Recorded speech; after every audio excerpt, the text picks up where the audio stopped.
বর্তমান মাননীয় প্রধানমন্ত্রী উনি বগুড়া ছয়েছেন।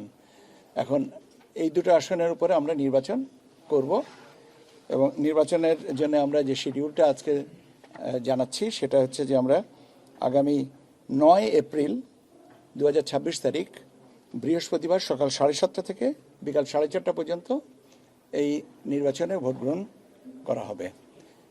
এই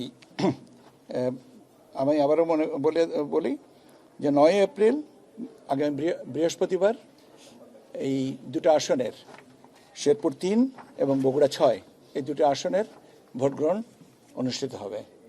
ঠিক আছে? সকাল 7:30 থেকে বিকেল 4:30। নোভা এলইডি টিভি, ঝকঝকে ছবি, নিখুঁত শব্দ, 5 বছরের ওয়ারেন্টি। নোভা মানি সঠিক মান, নিশ্চিত সেবা। ও আচ্ছা, এটা আমার মনে হয় যে আপনাদেরকে একটা কাগজটা দিয়ে দেবো, তাহলে আচ্ছা আমি মুখে বলে দেবো। আচ্ছা, এখানে আপনার মনোনয়নপত্র দাখিলের জন্য শেষ তারিখ হচ্ছে 2রা মার্চ।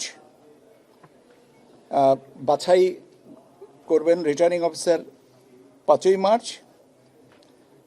আপিল দায়ের করতে পারবেন 6 থেকে 10ই মার্চ পর্যন্ত। আপিল নিষ্পত্তি হবে 11ই মার্চ। আর প্রার্থিতা প্রত্যাহারের শেষ তারিখ হচ্ছে 14ই মার্চ। প্রতীক বরাদ্দ 15ই মার্চ। আর ভোট গ্রহণ 9ই এপ্রিল। 9 এপ্রিল। ঠিক আছে? হ্যাঁ, পোস্টাল ব্যালট এবং আইসিপিভি এবং ওসিবি থাকবে।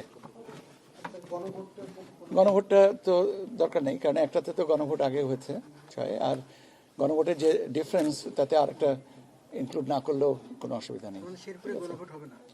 শেরপুরে তো প্রয়োজন হচ্ছে না। ওকে, ধন্যবাদ আপনাদেরকে। এরপরে যখন স্থানীয় সরকার নির্বাচনের ব্যাপারে যখন সিদ্ধান্ত হবে আমি আপনাদেরকে এসে জানিয়ে দিব। 14 মার্চ প্রার্থিতা প্রত্যাহারের 14ই মার্চ।